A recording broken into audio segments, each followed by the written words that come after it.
Japan is often ranked among the safest countries in the world, a place where violent crime feels distant, almost unreal. But that sense of safety can be misleading because when violence does erupt in a society where homicide is rare, it is often anything but ordinary. These crimes tend to be driven by extreme motives and carried out with shocking brutality, the result of years of repression, isolation, or quiet desperation finally boiling over. Today, we examine one such case, a crime that stunned the nation and remains unresolved to this day. This is the story of the Kato family murders. It was Tuesday, September 7th, 2004, when a typhoon warning was issued in Aichi Prefecture, central Japan. Schools were dismissed early, and 8-year-old Shogo Kato happily made his way home through the quiet residential streets of Kutsukake in Toyoka City. In just 2 days, Shogo would turn 9. The unexpected time off felt like an early birthday gift. He lived in a 2-story detached house with his mother Toshio, his father Hiroto, his older siblings Yuki and Rina, and the family's newest addition, a Shiba Inu named Jackie. The Kato family had recently acquired Jackie as a guard dog, and for good reason. In the months leading up to this day, several unsettling incidents had rattled the household. Suspicious men had been spotted lingering on their street. The family car had been broken into. Rina's bicycle tires were mysteriously deflated.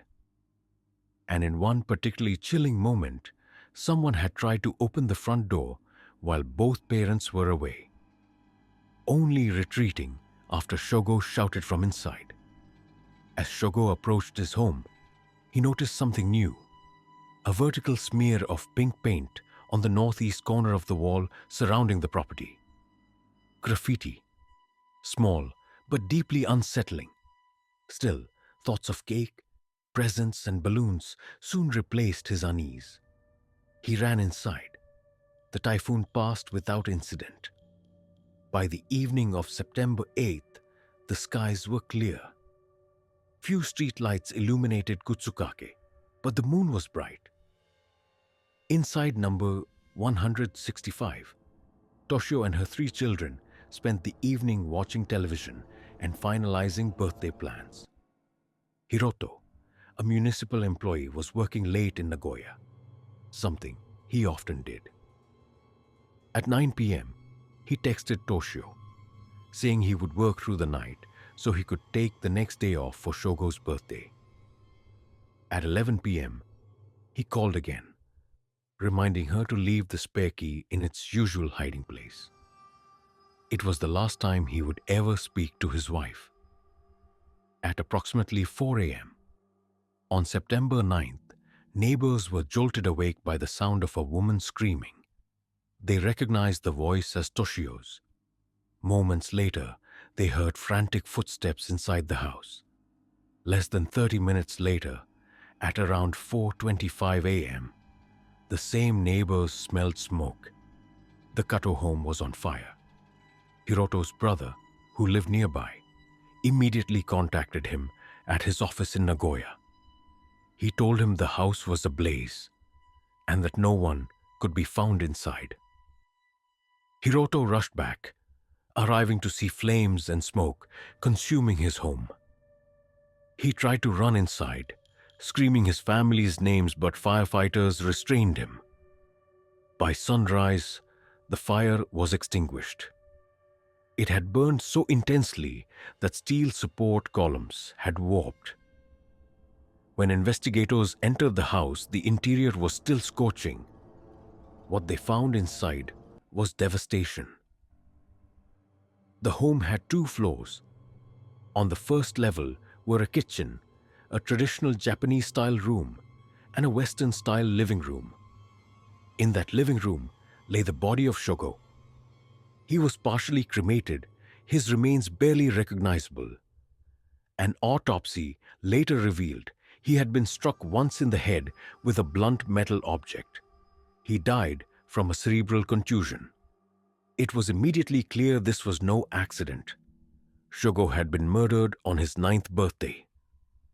On the second floor, investigators found Yuki, his older brother. He too had been killed by a single blow to the head, causing a fatal subarachnoid hemorrhage. A blanket had been carefully placed over his body. The female victims, however, had been killed with far greater violence. Toshio and Rina were found in their respective bedrooms, both stabbed repeatedly. Toshio more than a dozen times, Rina nearly 10. The wounds were deep, penetrating the lungs and even breaking ribs. A hard survival knife, approximately 20 centimeters long, was believed to be the weapon. Like Yuki, both women were covered with blankets. Shogo was not. Why was he the only victim on the first floor? Why was he burned more thoroughly than the others? Why were the boys killed with blunt force while the women were brutally stabbed? Despite the chaos neighbors heard, none of the victims showed defensive wounds. Investigators believe all 4 were asleep when attacked. Multiple weapons suggested multiple attackers, though a single, highly prepared killer could not be ruled out. After the murders, kerosene, soap, and newspapers were placed throughout the home to accelerate the fire. Clearly an attempt to destroy evidence. Soot was found in all 4 victims' lungs. They were alive when the fire was set. The front and side doors were locked. There was no sign of forced entry. Although a rear window was partially raised, neighbors insisted Toshio was meticulous about security and would never leave a window unlocked. A second-floor window was open, but no ladder or access point was found. The spare key remained in its hiding place. If the killer used it, they put it back and locked the door behind them. Only one item was missing from the house: Jackie's collar. Jackie was found trembling beneath the family car. The Katos had trained him as a guard dog. Shiba Inus are alert and vocal. Jackie always barked at strangers, but that night, no one heard him. Someone had removed his collar. Someone he trusted or feared. And that realization shifted suspicion toward the only surviving family member, Hiroto Kato. Investigators soon uncovered a hidden side of Hiroto's life. After work, he frequently visited upscale hostess clubs, spending enormous sums of money. He later admitted he had become obsessed with escaping into a glamorous world away from home. Rumors surfaced of a relationship with a Filipina hostess, one he may have been deeply infatuated with, possibly even considering divorce. He was reportedly spending up to 400,000 yen per month. Meanwhile, his marriage deteriorated. Toshio had confided in friends about his emotional distance. Money was disappearing. His relationship with his children had grown strained. Was he involved? A truck driver reported seeing a suspicious car near the scene shortly before the murders. Firefighters noticed another vehicle passing by during the blaze, but Hiroto had an alibi. A co-worker confirmed he was at the office. His brother had called him there. No concrete evidence placed him at the scene.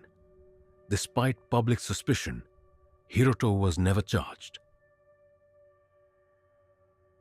In 2005, he was arrested for embezzlement. Over 10 million yen stolen to fund his obsession with a hostess. He pleaded guilty and received a suspended sentence.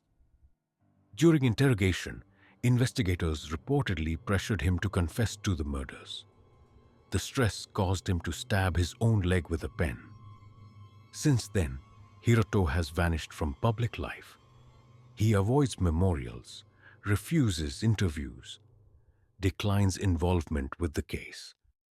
When questioned by journalist Miki Kato, he said, "No matter what I do, I'll always be seen as a suspect. I don't want to cooperate with the police. I just want to be left alone.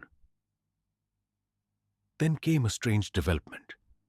2 years later, a man known only as T, while being interrogated for another crime, suddenly claimed he knew who killed the Kato family. He correctly identified photos of Toshio and Hiroto's alleged mistress. He named multiple perpetrators, including Yakuza members and foreign nationals. He described a duplicate key. He accurately sketched the neighborhood. Investigators pursued the lead for months, but T's story changed repeatedly. Eventually, his testimony was deemed unreliable and discarded. Yet one retired detective told Miki Kado, "There was a reason this crime happened on September 9th. Don't dig too deep. You could get killed." Why that date mattered remains unknown. The house was eventually demolished. The case went cold, but Toshio's sister, known publicly as Amami Toshi, refuses to let it fade. She helped abolish Japan's statute of limitations for capital crimes. Every September 9th, she returns to the empty lot, handing out flyers, telling the story of 4 lives stolen.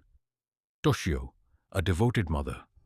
Yuki, a driven athlete and leader. Rina, creative, nurturing, and musical. Shogo, a boy who dreamed of becoming a police officer.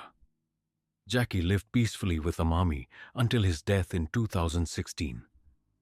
The neighborhood remembers the laughter, the barking dog, the life that once filled that space. Now, it is silent, and the truth remains buried. If you enjoyed this deep dive, please consider liking the video and subscribing. Thank you for watching. I'll see you again soon.